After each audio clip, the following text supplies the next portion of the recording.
की उड़ान चाहिए, मुट्ठी में आसमान चाहिए, सूरज की तपती धूप में ठंडक चांद की चाहिए। क्या हुआ जो हार गए, तुम एक कोशिश और करो, ताकत दो अपने पंखों को, तुम एक उड़ान और भरो। नमस्कार, आदाब, a very refreshing morning to all of you. हर दिल अजीज़ कार्यक्रम बिहार बिहान में मैं अनामिका आप सभी दर्शकों का एक बार फिर से स्वागत करती हूँ।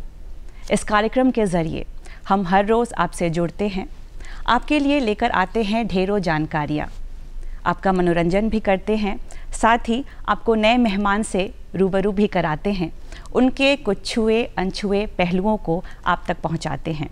हम हमेशा अपने कार्यक्रम की शुरुआत एक अच्छी सोच, अच्छे विचार के साथ करते हैं ताकि आपको मोटिवेशन मिल सके और आपका पूरा दिन एनर्जी से भरा रहे। तो कार्यक्रम की शुरुआत हो चुकी है। जैसा कि आप जानते हैं, कार्यक्रम की शुरुआत हम करते हैं अनमोल वचन के साथ। दर्शकों, महापुरुषों के वचन हमें प्रेरणा देते हैं अपने लक्ष्य को प्राप्त करने की और हमें कामयाबी हासिल कराने में हमारी मदद करते हैं। तो आइए देखते हैं क्या है आज का अनमोल वचन।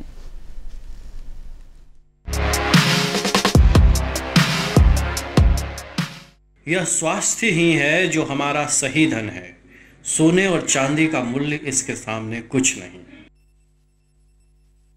आज हमारे साथ हैं श्री सुरेंद्र सिंह जी, जो कि इंडियन फॉरेस्ट सर्विस 2001 बैच के अधिकारी हैं। साथ ही ये हैं मुख्य वन संरक्षक प्रशासन मानव संसाधन विकास बिहार सरकार में। सर, स्वागत, अभिनंदन कार्यक्रम बिहार बिहान में आपका। धन्यवाद। कार्यक्रम में आमंत्रित करने के लिए डीडी बिहार को बहुत बहुत धन्यवाद। सर, आज हम नेशनल इंडेंजर्ड स्पीशीज़ डे मना रहे हैं, तो मेरा जो सवाल है वो सबसे पहले इसी से संबंधित है। इंडेंजर्ड स्पीशीज़ क्या हैं और वल्नरेबल स्पीशीज़ क्या हैं? इन दोनों के बीच की डिफरेंस क्या है और आपके विभाग द्वारा क्या कोशिश की जाती है इनको संरक्षित करने के लिए? विलुप्त प्राय प्रजातियां जो हो रही हैं उसके बारे में एक इंटरनेशनल कन्वेंशन है IUCN, जो विलुप्त हो रही प्रजातियों के बारे में कैटेगरी निर्धारित करता है। यह बेसिकली जो प्रजातियां समाप्त हो रही हैं उनको लगभग 9 कैटेगरीज में बांटता है। जैसे जो एक्सटिंक्ट हो चुकी हैं, जो बिल्कुल समाप्त हो चुकी हैं, एक्सटिंक्ट जो वाइल्ड में एक्सटिंक्ट हो चुकी हैं, मतलब वन क्षेत्रों में अब नहीं बची हैं, केवल जू में या जो हमारे प्रोटेक्टेड एरियाज हैं वहीं बची हुई हैं। और उसके अलावा 3 कैटेगरी होती हैं। क्रिटिकली एंडेंजर्ड, जो बेसिकली इस लेवल पर पहुंच गई हैं कि यदि उसके संरक्षण के प्रयास नहीं किया जाए तो वो निकट भविष्य में जो है वो विलुप्त हो जाएंगी, उनको हम कैटेगरी दी जाती है क्रिटिकली एंडेंजर्ड। और एक कैटेगरी होती है एंडेंजर्ड। उसके बाद एक कैटेगरी आती है वल्नरेबल, जिसके बारे में वो विलुप्ति के लिए कगार पर हैं, लेकिन यदि उनको बचाने के प्रयास नहीं किए जाएंगे तो निकट भविष्य में वो क्रिटिकली एंडेंजर्ड या एंडेंजर्ड कैटेगरी में चली जाएंगी। उसके अलावा एक कैटेगरी होती है नियर थ्रेटन्ड, मतलब जो जिनको संकट है, वो कैटेगरी एक नियर थ्रेटन्ड कैटेगरी होती है। और एक कैटेगरी होती है जहाँ उसके बारे में डेटा अवेलेबल नहीं होता है और ये निश्चित रूप से नहीं कहा जा सकता है उस कैटेगरी का स्टेटस क्या है। तो IUCN जो है ये डिसाइड करता है कि उस कैटेगरीज का डिफरेंट जियोग्राफिक लोकेशंस में प्रजातियों की उपलब्धता, उनकी पॉपुलेशंस, उनके जो ट्रेंड है पॉपुलेशंस के, उसके आधार पर उनका निर्धारण किया जाता है कि वो किस कैटेगरी में वो बची हुई है। यह निर्धारण जो है वर्ष 2013 में IUCN ने किया था, जिसमें करीब 68,000 प्रजातियों को उन्होंने उस पर अध्ययन किया था। और उसके बाद ये पाया गया था कि करीब 5,000 प्रजातियां हैं जो क्रिटिकली एंडेंजर्ड हैं, करीब 4,000 प्रजातियां ऐसी हैं जो एंडेंजर्ड की श्रेणी में हैं, और 10,000 से ज़्यादा प्रजातियां ऐसी थीं जो क्रिटिकली जो वल्नरेबल की श्रेणी में आती हैं। भारत में भी जो है बहुत सारी प्रजातियां हैं प्लांट्स की और एनिमल्स की जो संकटग्रस्त हैं, जिनको बचाने की आवश्यकता है। हम लोग विभाग के तौर पर इन प्रजातियों को बचाने के लिए विशेष प्रयास कर रहे हैं। हमारे राज्य में जो प्रजातियां पाई जाती हैं उनमें से जो संकटग्रस्त प्रजातियां हैं उनको बचाने के लिए जो है वो स्पीसीज स्पेसिफिक प्रोग्राम जो है वो विभाग चला रहा है, ताकि उन प्रजातियों को उनके जो प्राकृतिक हैबिटेट है उसमें बचाया जा सके। जी। सर, ऐसा माना जाता है कि अर्बनाइजेशन इसका एक मुख्य कारण है, क्योंकि अगर पेड़ पौधे ही नहीं रहेंगे, वृक्ष ही नहीं रहेंगे, जंगल ही नहीं रहेंगे, तो फिर इनका सीधा असर जो होता है वो इन प्रजातियों पे, पशु पक्षियों पे पड़ता है। तो क्या आप अर्बनाइजेशन को इसका एक मुख्य कारण मानते हैं, और इसके अलावा और क्या क्या ऐसे कारण हैं जिसकी वजह से ये प्रजातियाँ विलुप्ति के कगार पे पहुँच चुके हैं? प्रजातियां विलुप्त होने के बहुत सारे कारण हो सकते हैं। अर्बनाइजेशन उसमें से एक कारण हो सकता है। जो प्राथमिक कारण है वो उनके जो प्राकृतिक अधिवास है उसका सिकुड़ना होता है जी। और यह उनका जो स्पीसीज़ का प्राकृतिक अधिवास है वो विभिन्न कारणों से, विभिन्न मानव जनित एक्टिविटीज़ के कारण जो है वो अधिवास में जो है वो कमी हो सकती है। विकास के लिए जैसे जैसे हम लोग आगे बढ़ रहे हैं तो जो जंगली जानवरों का प्राकृतिक अधिवास है वो घट रहा है। उस प्राकृतिक अधिवास घटने के कारण उनके जो पॉपुलेशंस है उसके ट्रेंड में जो है वो निरंतर कमी आती है, और धीरे धीरे वो कमी इस लेवल पर पहुंच जाती है कि वो प्रजाति जो है वो सस्टेन नहीं कर पाती है और फिर एक तरह से विलुप्त हो जाती है। उसके अलावा बहुत सारे कारण होते हैं, जैसे हर प्रजाति का अपना एक टेम्परेचर है, एक परिवेश है जिसमें वो रहती है। जलवायु परिवर्तन होने के कारण, टेम्परेचर बढ़ने के कारण बहुत सी प्रजातियां हैं जो वो उस टेम्परेचर को सहन नहीं कर पाती हैं और विलुप्ति की ओर अग्रसर हो जाती हैं।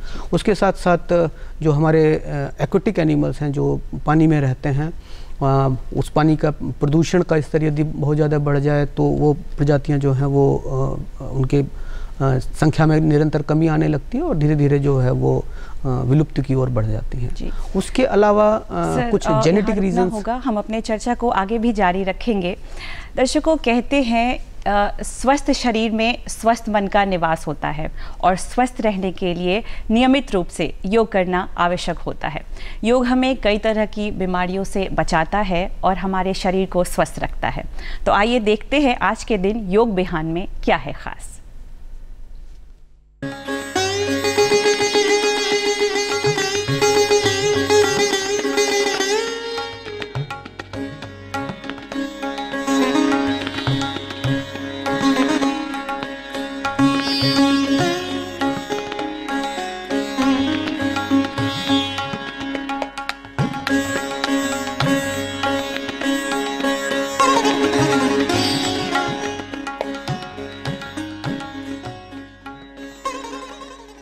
नमस्कार, बहुत बहुत स्वागत है आपका बिहार बिहान के इस योग सेगमेंट में। आज हम बात करेंगे तुला दंडासना के बारे में। तुला दंडासना से होने वाली बेनिफिट्स।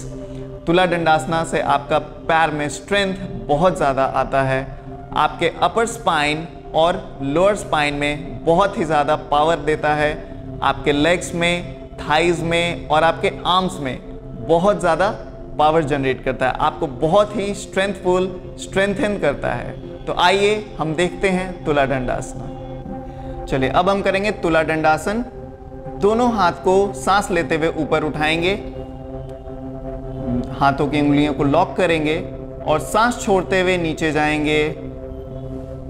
पीछे से लेफ्ट लेग को ऊपर उठाएंगे, बॉडी को एकदम एक स्ट्रेट लाइन में रखेंगे और 5 बार लंबी सांस लेंगे। तुला दंडासना करने से आपको रीढ़ की हड्डियों में आराम मिलता है, आपके लिवर पैनक्रियाज को डिटॉक्स करता है, व्यायाम होता है आपका एकदम अंदर से, और आपके नर्वस सिस्टम को अच्छा रखता है। नाउ स्लोली ऊपर आएंगे सांस लेते हुए, नाउ सांस छोड़ते हुए स्लोली डाउन। दूसरा पैर ऊपर उठाएंगे। ब्लॉक्ड आर्टरीज, जो भी आपके हार्ट में ब्लॉक आर्टरीज होता है उसको एकदम प्रिवेंट करता है। कार्डियक प्रॉब्लम जितना भी होता है उसको एकदम रूटीन वाइज क्लियर करता है बॉडी से। नाउ स्लोली सांस लेते हुए ऊपर आएंगे और दोनों हाथों को साइड से सांस छोड़ते हुए नीचे लाएंगे। अभी आपने देखा तुला दंडासना। अगली बार हम फिर मिलेंगे एक नए योगासन के साथ। नमस्कार।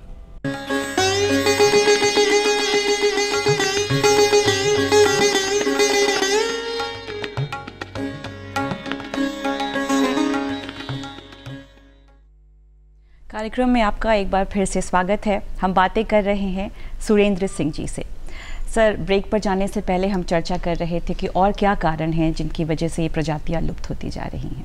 जी, जैसा अधिवास का सिकुड़ना और जलवायु परिवर्तन तो कारण हैं ही, पोल्यूशन भी एक रीज़न हो सकता है प्रजातियों के विलुप्ति के लिए। उसके साथ ही साथ कभी कभी जेनेटिक रीजंस भी हो सकते हैं प्रजातियों के विलुप्ति के पीछे, और उसके साथ साथ कभी बड़े स्तर पर बीमारियों का फैलना या एपिडेमिक्स का आ जाना, हेल्थ इश्यूज़ एनिमल्स और प्रजातियों के बीच होना भी कुछ प्रजातियों के लिए जो है वो संकटग्रस्त का कारण बनता है। जी जी सर, अगर बिहार की बात करें तो कौन सी ऐसी प्रजातियां हैं जो विलुप्ति के कगार पर है या जिनकी संख्या धीरे धीरे कम होती जा रही है, और प्रशासन द्वारा क्या काम किए जा रहे हैं इनको बचाने के लिए?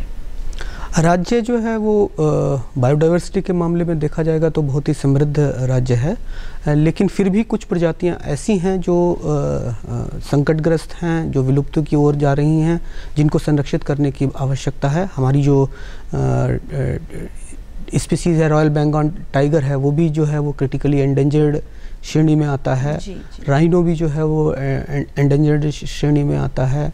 उसके अलावा हमारे पास गैंगेटिक डॉल्फिन है, जिसको भी जो है बचाए जाने की आवश्यकता है, और उसकी भी संख्या जो है वो कैटेगरी वाइज अगर देखेंगे तो वो भी जो है संकटग्रस्त प्रजातियों में से एक है। उसके अलावा बर्ड्स की बहुत सारी प्रजातियां हैं जो संकटग्रस्त हैं, जिनको बचाने की आवश्यकता है। गौरैया के बारे में जैसे बताया गया था कि उसकी संख्या भी जो है वो निरंतर कम हो रही है, तो वो भी प्रजाति ऐसी है जिसको बचाने की आवश्यकता है।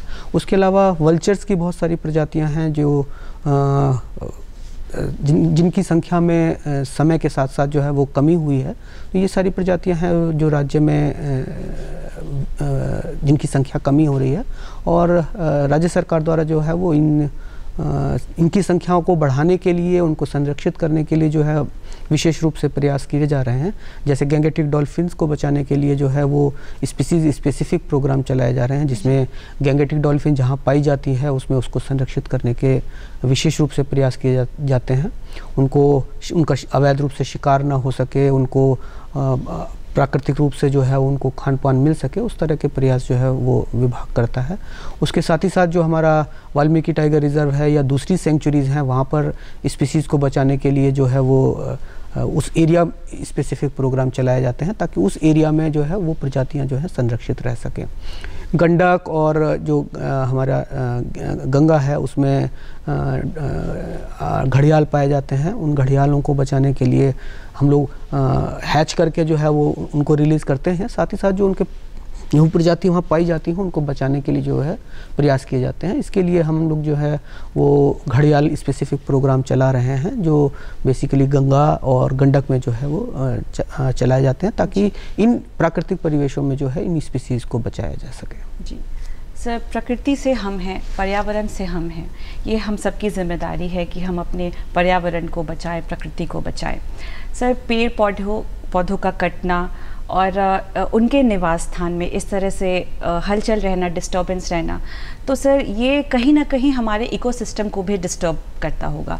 तो ये जो प्रजातियां हैं जो विलुप्त होती जा रही हैं, क्या प्रभाव पड़ता है हमारे इकोसिस्टम पर इनका? इकोसिस्टम एक सभी प्रजातियों का एक इंटरकनेक्टेड सिस्टम है, जिसमें एक प्रजाति की संख्या दूसरे प्रजाति पर निर्भर करती है, और यह इंटरकनेक्शन इस तरह से होता है कि यदि कुछ प्रजातियां ख़त्म हो जाएंगी तो दूसरी प्रजातियों की पॉपुलेशंस पर या उनकी संख्या पर भी जो है वो प्रभाव पड़ता है। इसलिए कोई भी इकोसिस्टम वो स्टेबल होता है जिसमें प्रजातियों की संख्या जो है वो बहुत ज़्यादा होती है, उसमें डाइवर्सिटी होती है, ताकि किसी अनुवांशिक कारण से या किसी हेल्थ कारण से किसी एक स्पीसीज़ का जो है वो विनाश न हो सके।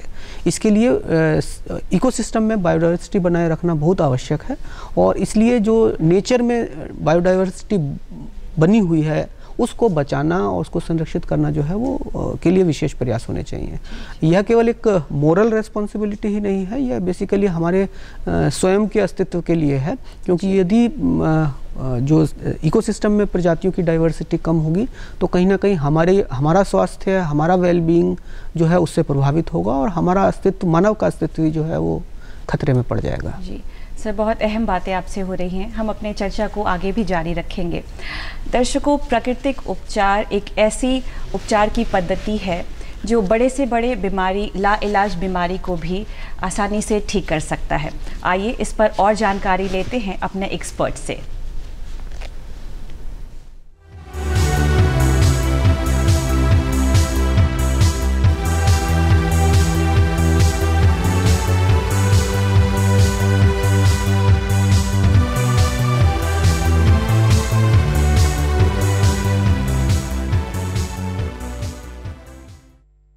आज मैं आपके सामने जोड़ों के दर्द की बात लेके आई हूँ। जोड़ों का दर्द, ये 99% लोगों जोड़ों के दर्द, कमर दर्द से परेशान हैं। ये एक ऐसी बीमारी है जो हमारे रहन सहन के कारण ही उपजता है।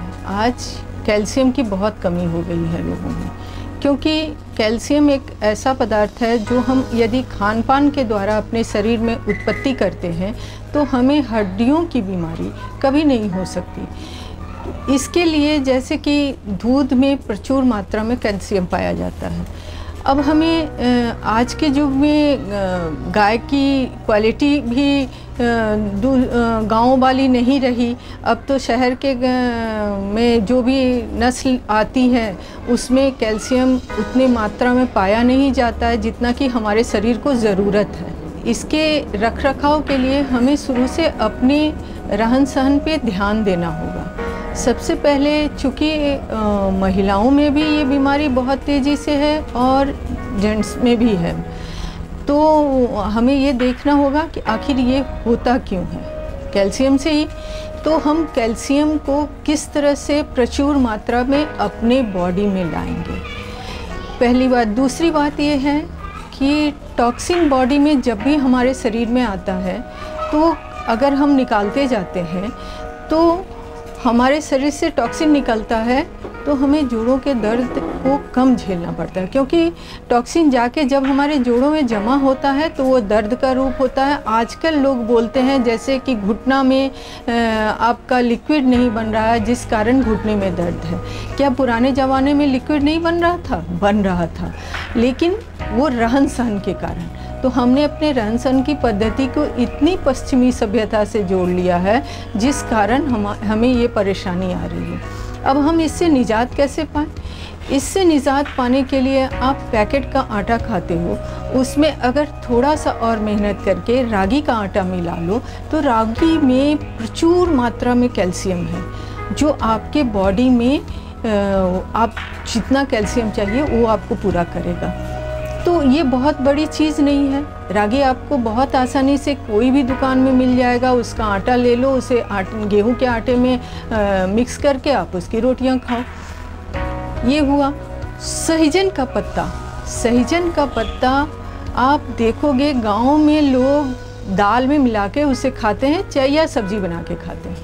थोड़ा कड़वा होता है, आप इसे अगर दाल में मिला के खाते हैं तो इसमें भी प्रचुर कैल्शियम है। ये अभी जो कोपल नए कोपल आए हैं उसका अगर आप सेवन करते हो तो आपके हड्डियों में जो कमी है कैल्शियम की वो पूरी होती जाएगी। तो हम अपने खान पान के तरीके, अपने रहन सहन के तरीके को अगर थोड़ा सा टेक केयर करते हैं तो हम ये सब बीमारियों से बच सकते हैं। अगर जिन्हें जोड़ों का दर्द हो चुका है वो भी ये सब चीज़ों को खाते हैं तो कैल्शियम दवा खाना सलूशन नहीं है। आप आयुर्वेद के ही द्वारा उसे यदि ठीक करते हो तो आपको साइड इफ़ेक्ट उसका कुछ भी नहीं आता है और आप तंदुरुस्त भी होते हो। आप जैसे हरसिंगार का पत्ता, उसे 5 पत्ता ले लो, उसके साथ 5 गोल मिर्च मिला के सुबह उसको पेस्ट बना लो। मटर के दाने जैसा टाइट पेस्ट, क्योंकि ये पत्ता थोड़ा कड़वा होता है, आप ऐसे नहीं ले पाओगे।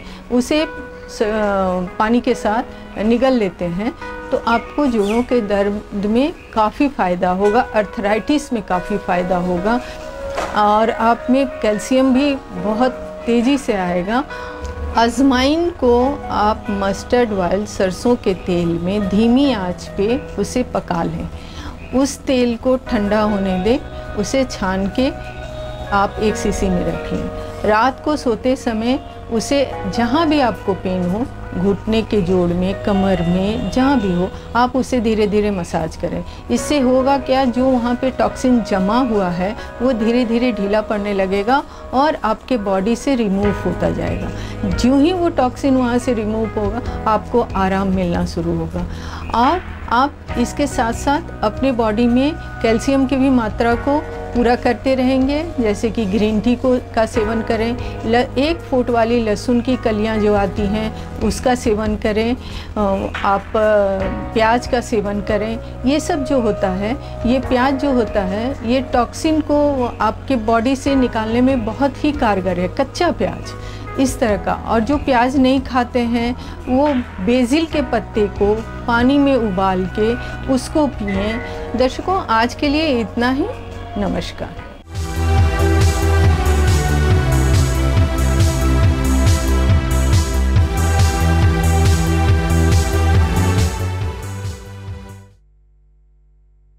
कार्यक्रम बिहार बिहान में आपका एक बार फिर से स्वागत है। हम बातें कर रहे हैं सुरेंद्र सिंह जी से। सर, जलवायु परिवर्तन, ग्लोबल वार्मिंग, क्या ये भी एक कारण है इन प्रजातियों के लुप्त होने का? आप क्या मानते हैं? वास्तव में जलवायु परिवर्तन एक कारण है इन प्रजातियों के विलुप्त होने का। ख़ास तौर से ऐसे एरिया जहाँ पर जलवायु परिवर्तन के प्रभाव अधिक देखे जा रहे हैं, जो हमारे बर्फीले इलाके हैं या जो हमारे वाटर वाले इलाके हैं, समुद्र वाले इलाके हैं, जो मरीन लाइफ है, वो कहीं ना कहीं जलवायु परिवर्तन के प्रभावों से जो है वो ज़्यादा प्रभावित हो रही है। क्योंकि उनका हैबिटेट जो है वो सिकुड़ रहा है, ख़ासतौर से जहाँ बर्फीले इलाके हैं वहाँ से जो है बर्फ़ पिघल रही है, तो हमारे जो उन बर्फीले इलाकों में जो प्रजातियाँ पाई जाती हैं वो उनकी संख्या में कमी आ रही है। क्लाउडेड लेपर्ड हैं जो या स्नो लेपर्ड्स हैं, उनकी संख्या में जो है वो कमी आ रही है, क्योंकि उनका प्राकृतिक अधिवास सिकुड़ रहा है। उसी तरह से अगर समुद्र में देखेंगे तो समुद्र में बहुत सारी प्रजातियां हैं जो जिनकी पॉपुलेशन ट्रेंड जो है वो कम हो रहे हैं। कोरल्स की बहुत सारी प्रजातियां हैं जो घट रही हैं। मैनग्रोव्स की प्रजातियां हैं जो यदि बड़े स्तर पर समुद्र में पानी का स्तर बढ़ेगा तो मैनग्रोव्स की बहुत सारी प्रजातियां हैं जो बेसिकली जिनकी विलुप्ति की ओर अग्रसर होंगी। तो जलवायु परिवर्तन का एक सीधा सा प्रभाव जो है वो इन प्रजातियों की संख्या पर पड़ रहा है।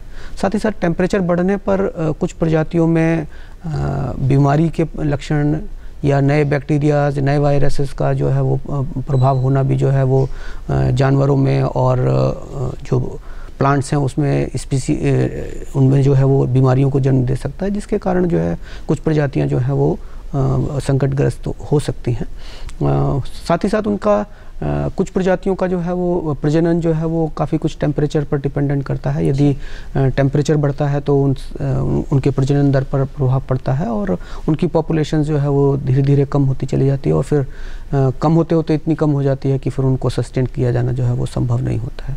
तो जलवायु परिवर्तन एक बहुत बड़ा कारण है प्रजातियों के विलुप्ति के लिए। जी जी सर, अभी आपने बोला जैसे कि कभी कभी मौसम बदलने की वजह से, कुछ वायरसेस, बैक्टीरिया की वजह से कुछ नई नई बीमारियां भी पशु पक्षियों में देखने को मिलता है। तो ऐसे में आप किस तरह से उसको कंट्रोल करते हैं, क्या कदम उठाते हैं उसे करने के लिए?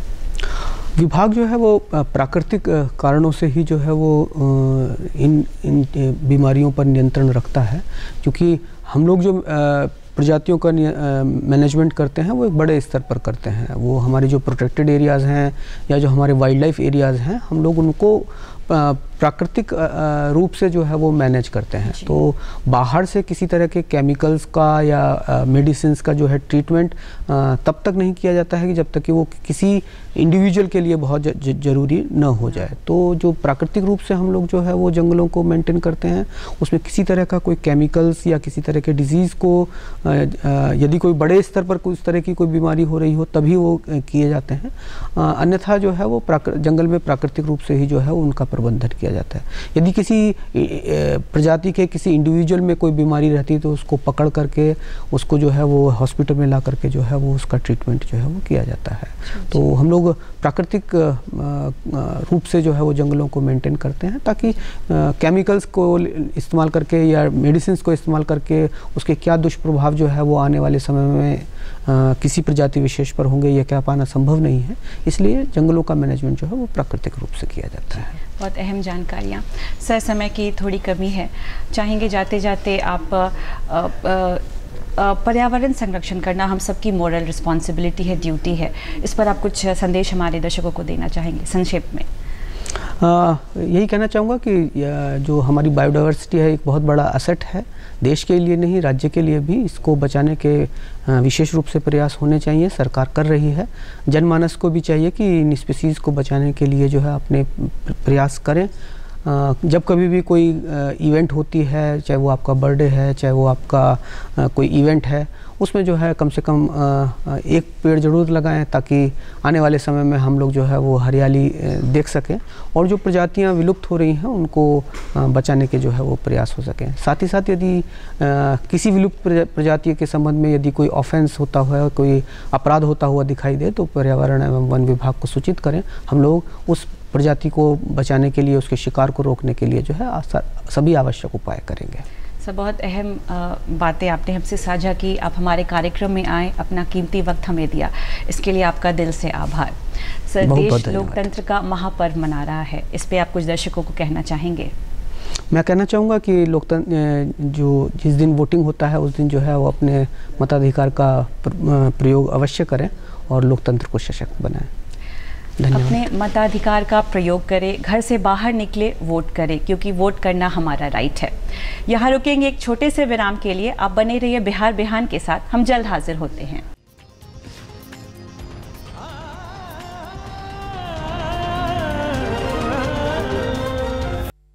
कारण के लिए विशेष है, आज हम वर्ल्ड हाइपरटेंशन डे मना रहे हैं।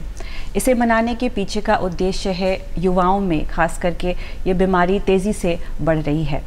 इसे मनाने का एक और उद्देश्य है कि लोगों को इस बीमारी के बारे में जागरूक कर पाना, उन्हें इसके कारण के बारे में बताना ताकि वे सही समय पर इसका इलाज करके स्वस्थ रह सके। कार्यक्रम को आगे बढ़ाते हैं। प्रकृति हमारे लिए एक वरदान से कम नहीं है, ये हमें बहुत कुछ देती है। इससे जुड़े रहकर ही हम एक स्वस्थ और खुशहाल जीवन की कल्पना कर सकते हैं। और प्राकृतिक चिकित्सा एक ऐसी पद्धति है जिससे बड़े से बड़े बीमारी का इलाज किया जा सकता है और ये पूरी तरीके से प्रकृति पर आधारित है। आज हमारे चर्चा का विषय यही होने वाला है, क्योंकि आज हमारे साथ जो मेहमान मौजूद हैं वो एक जाने माने प्राकृतिक चिकित्सक हैं, जो कि प्राकृतिक चिकित्सा रत्न भी हैं। आपको बता दें, ये जनरल सेक्रेटरी हैं इंटरनेशनल नेचुरोपैथी ऑर्गेनाइजेशन बिहार के, साथ ही कन्वेनर हैं झारखंड INO के। साथ ही आपको बताएं ये इंडिया के ब्रांड एम्बेसडर हैं योगा अलायंस इंटरनेशनल के। आइए स्वागत करते हैं डॉक्टर पंकज कुमार का। सर, कार्यक्रम बिहार बिहार में दिल से आपका स्वागत है। Thank you ma'am. सर, आज हम वर्ल्ड हाइपरटेंशन डे मना रहे हैं, तो मेरा सबसे पहला सवाल इसी से संबंधित है। हाइपरटेंशन की बात करते हैं, नाम सुनते हैं तो लोग थोड़ा डर जाते हैं कि कहीं ये कोई गंभीर बीमारी तो नहीं। तो आपसे जानना चाहेंगे हाइपरटेंशन है क्या और इसके होने का क्या कारण है, खास करके युवाओं में? देखिए, पहली बात तो ये है कि हाइपरटेंशन से डरने की ज़रूरत नहीं है, बल्कि हम लोगों को इसकी सावधानियों के बारे में जानना ज़्यादा ज़रूरी है। और जब हाइपरटेंशन की बात करती हैं तो उससे पहले ये जान लेना ज़रूरी होगा ना कि ये ब्लड प्रेशर है क्या जी। हाइपरटेंशन का मतलब हुआ उच्च रक्तचाप जी। और ब्लड प्रेशर का मतलब हुआ रक्तचाप। तो जो उच्च रक्तचाप हो जाता है तो उसके वजह से जो बीमारियां शरीर में बढ़ती है, तो पहले सामान्य रक्तचाप क्या है? तो सामान्य रक्तचाप को बहुत सरल भाषा में ये जानिए कि जब हमारा जो हार्ट है वो शरीर को ब्लड पंप करता है, तो वो समय जो वो पंप करता है उसको हम सिस्टोलिक, मतलब जैसे साधारण भाषा में ऊपर का जो ब्लड प्रेशर बोला जाता है वो मानते हैं, जिसको एक स्टैंडर्ड मानक 120 दिया गया है। और जब पूरे शरीर से रक्त होकर पुनः हार्ट को जाता है तो वो डायस्टोलिक माना जाता है, जिसका स्टैंडर्ड मानक 80 दिया गया है, 80 दिया गया है, यानी 120/80 mmHg जो ये एक स्टैंडर्ड मानक है। और इस बार जो हाइपरटेंशन डे मनाया जा रहा है तो इसका एक थीम भी रखा गया है कि सटीक माप और सही समय पर माप। तो क्योंकि बहुत पहले ऐसा हुआ करता था कि जब हमारे पास मापने के यंत्र कम थे या फिर उतनी सुविधाएं नहीं थी, तो बहुत लोगों को ये समस्याएं होती थी और वो इसके शिकार होते थे, इवन कि उनका डेथ भी हो जाता था। तो उस केसेज में पता भी नहीं चल पाता था कि उनकी मौत किस कारण से हुई जी।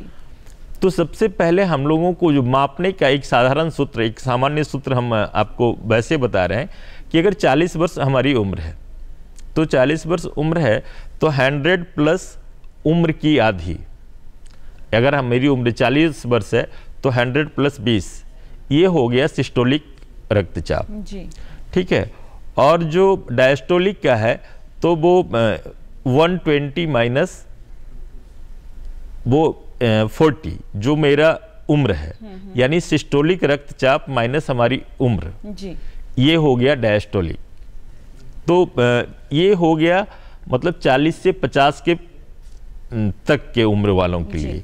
अगर हमारी उम्र 50 से 80 वर्ष है, जिनकी भी उम्र है, तो उनमें वो थोड़ा चेंज जाता है। ऐसा नहीं है कि एक मानक रख गया कि 120/80 ही यही होगा, तो किन्हीं का 135 हो गया तो वो बहुत घबरा जाएंगे उस केस में। तो जिनकी उम्र 50 से 80 वर्ष है, तो उनके लिए क्या करना चाहिए कि जो आपका ये नॉर्मल ये 100 प्लस उनकी उम्र की जो आधी हो गई, और जो प्लस नीचे में जो आता है जो सिस्टोलिक रक्तचाप होगा उसका -50।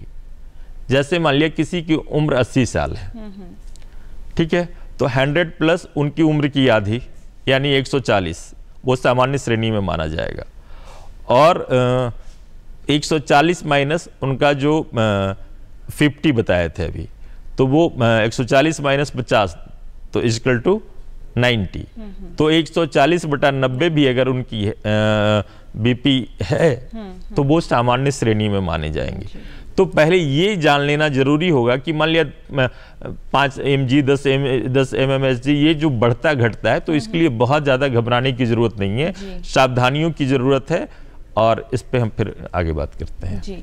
सर, आप देखते हैं इस भाग दौड़ की ज़िंदगी में जहां लोगों के पास खुद के लिए समय नहीं है, हाँ। काम का प्रेशर इतना बढ़ गया है कि छोटी छोटी बातों पे लोग स्ट्रेस टेंशन लेने लगते हैं। तो क्या आप इस स्ट्रेस को और ये सेडेंट्री लाइफस्टाइल जो हो गया है लोगों को, ये एक वजह मानते हैं हाइपरटेंशन? नहीं, स्ट्रेस तो बहुत बड़ा कारण है, क्योंकि हम इस प्रतिस्पर्धा की दौड़ में इतना ज़्यादा अपने ऊपर इतना अधिक दबाव ले लेते हैं, जिसके कारण ना वो बहुत भयावह स्थिति उत्पन्न होती है। उसके बारे में बताना चाहेंगे कि जब हम एक लिमिट से ज़्यादा, देखिए आप कोई भी काम कर रही हैं या कर रहे हैं, कोई भी लोग कर रहे हैं, तो एक प्रेशर होता है। वो एक प्रेशर अगर सामान्य हो तो कोई दिक्कत नहीं है, लेकिन जब आप उसको हद से ज़्यादा अपने ऊपर ले लेते हैं तो वो हमारे शरीर में स्थित जो हार्मोन है, जो रक्तचाप के ये करता है, जैसे उसमें एड्रिनल,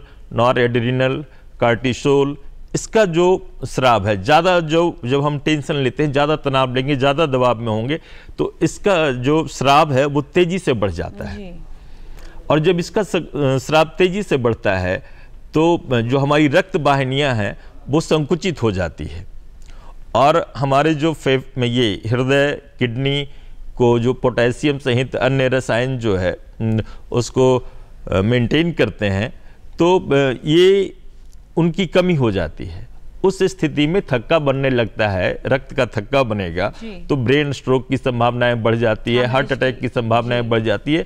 उस कंडीशन में 220/140 mmHg हो जाता है ब्लड प्रेशर।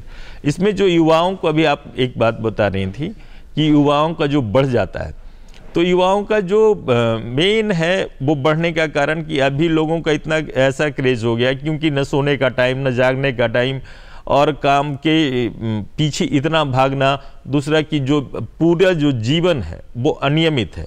अब जैसे आजकल स्मोक करना फैशन सा बन गया है।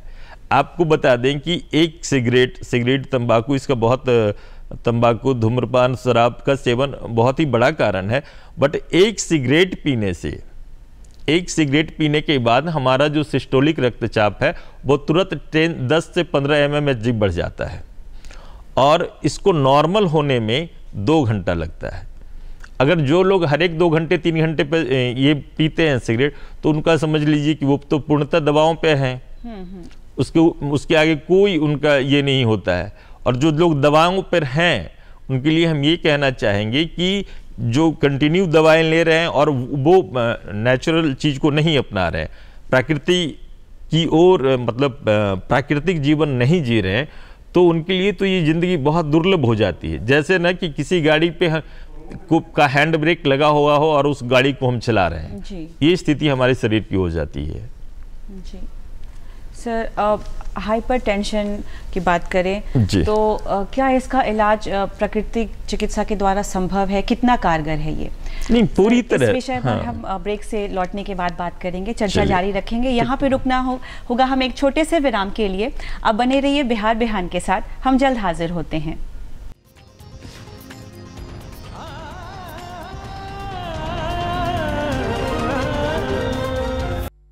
कार्यक्रम में आपका एक बार फिर से स्वागत है। हम बातें कर रहे हैं डॉक्टर पंकज कुमार से।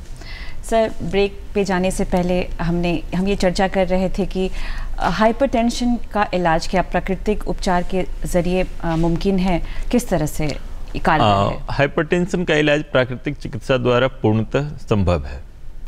देखिए, इसमें हम लोग करते क्या है कि सबसे पहले तो रोगी की शारीरिक अवस्था को देखते हैं, और ज़्यादातर जो हाइपरटेंशन के शिकार होते हैं वो कॉन्स्टिपेटेड भी होते हैं जी। तो उनको कॉन्स्टिपेशन का भी ये रहता है।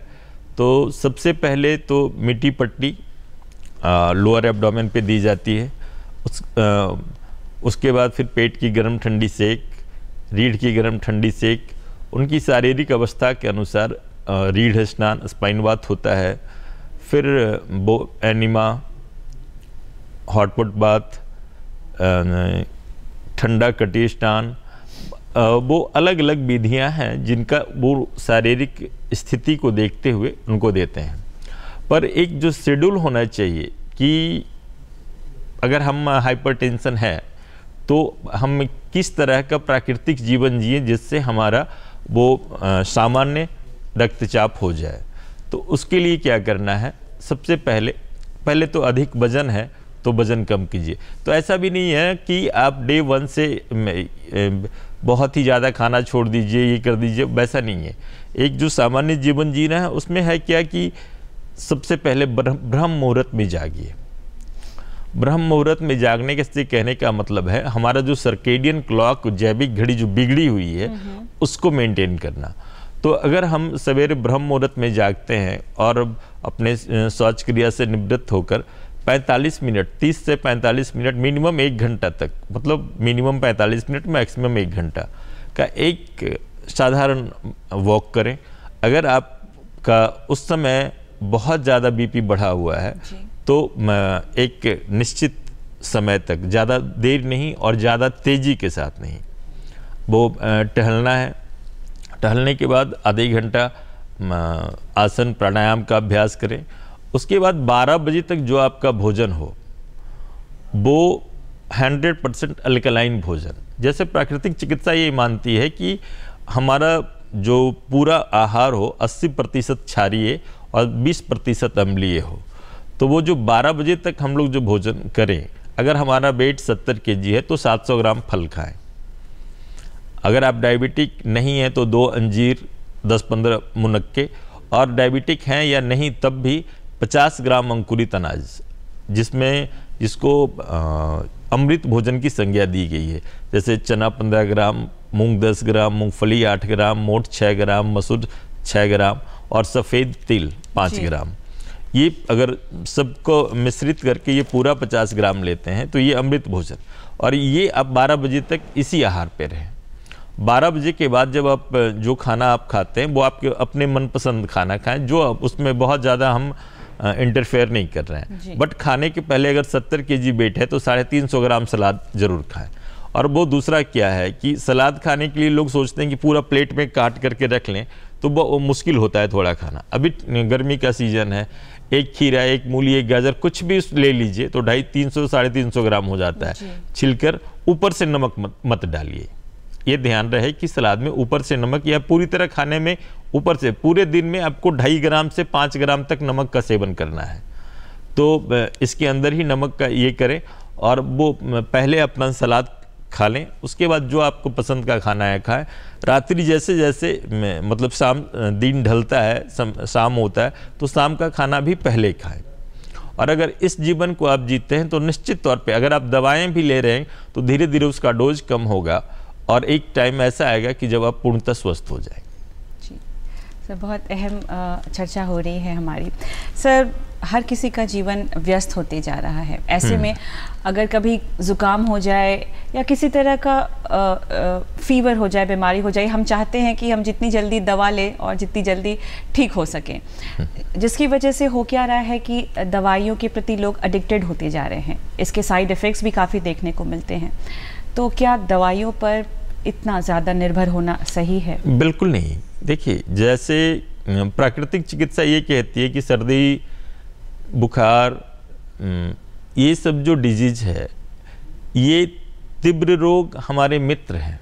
मित्र मीन्स ये इस बात का सूचक हैं कि हमारे शरीर में जो गंदगी का, वेस्ट मटेरियल का बोझ बढ़ गया है। और नेचर मीन्स हमारा शरीर वो खुद ब खुद उस माध्यम से उसको बाहर करना चाह रहा है। और जब हम दवाएं लेते हैं तो इसको दबाते हैं। बहुत छोटी सी, देखिए सर्दी हुई, महज एक सर्दी हुई जिसको हमने दबा दिया, अब दवा करके तो वो दूसरे रूप से भी निकलना चाहता है। उस समय फीवर और खांसी हुई, फिर हमने दबा दिया तो वो गंदगी तो शरीर में रह गई, तो फिर वो दूसरे रूप में निकलना चाहेगा, तब ना वो पेचिस होना शुरू होता है मोशन से, तो उस रास्ते से भी निकलना चाहता है, तो हम लोग वहाँ भी दवाएं ले लेते हैं और तब वो गंभीर बीमारियों में परिवर्तित होता है। या तो जिनका फेफड़ा कमज़ोर होगा तो ट्यूबरकुलोसिस होगा, जिनका आंतें कमज़ोर होगी तो वहाँ जाकर के वो ये पाइल्स ये होता है। तो महज एक सर्दी से शुरू हुआ और ये गंभीर बीमारियों के रूप में आंतों के बहुत सारी बीमारियाँ हो जाती है। तो इसको आप नेचुरल वे में, जैसे सर्दी का क्या है, आप 2 दिन मीठी पट्टी, पेट की सेक, रीढ़ की सेक और हॉटपुट बात लीजिए, एनिमा लीजिए, गंदगी बाहर, पूर्णतः आप ठीक होंगी। फीवर में क्या है, आप हॉटपुट बात लीजिए, बिल्कुल ठीक होंगे। जी सर, समय की थोड़ी पाबंदी है हमारे पास। जाते जाते संक्षेप में आपसे जानना चाहेंगे, जो लोग प्राकृतिक चिकित्सा से जुड़ना चाहते हैं वो कितना कारगर है, कुछ मार्गदर्शन करना चाहेंगे? नहीं, बिल्कुल प्राकृतिक चिकित्सा से जुड़िए और प्राकृतिक चिकित्सा हर रोगों में कारगर है। लेकिन ये भी ध्यान रखना, ऐसा नहीं कि हम एलोपैथी को बिल्कुल अवॉइड करें, आयुर्वेद को अवॉइड करें, ऐसा नहीं है। इमरजेंसी केसेस में एलोपैथ से बेहतर कोई चिकित्सा नहीं है। और अगर पूर्ण क्यूरिटी की बात आती है, पूर्ण स्वस्थ होने की बात करती हैं, तो प्राकृतिक चिकित्सा से कोई बेहतर चिकित्सा नहीं है। सर, बहुत अहम जानकारी आपने हमसे साझा की, आप हमारे स्टूडियो में आए, अपना समय हमें दिया, इसके लिए आपका बहुत बहुत धन्यवाद। सर, देश लोकतंत्र का महापर्व मना रहा है, हम चाहेंगे आप हमारे दर्शकों से एक वोट अपील। हम सभी दर्शकों से ये अपील करना चाहेंगे कि राष्ट्र के प्रति अपने एक जिम्मेदार नागरिक होने का कर्तव्य अवश्य निभाएं और अपना मतदान अवश्य करें। Thank you. तो ये थे डॉक्टर पंकज कुमार, जिन्होंने हमें प्राकृतिक चिकित्सा के महत्व के बारे में बताया। कैसा लगा आपको आज का यह कार्यक्रम? हमें अपने सुझाव ज़रूर लिख भेजें। इसके लिए आप हमारा पता नोट करें। हमारा पता है निदेशक डीडी बिहार, दूरदर्शन केंद्र पटना, फ्रेजर रोड पटना 800001। आप हमें ईमेल भी कर सकते हैं। हमारा ईमेल आईडी है director@ddkpatna@gmail.com।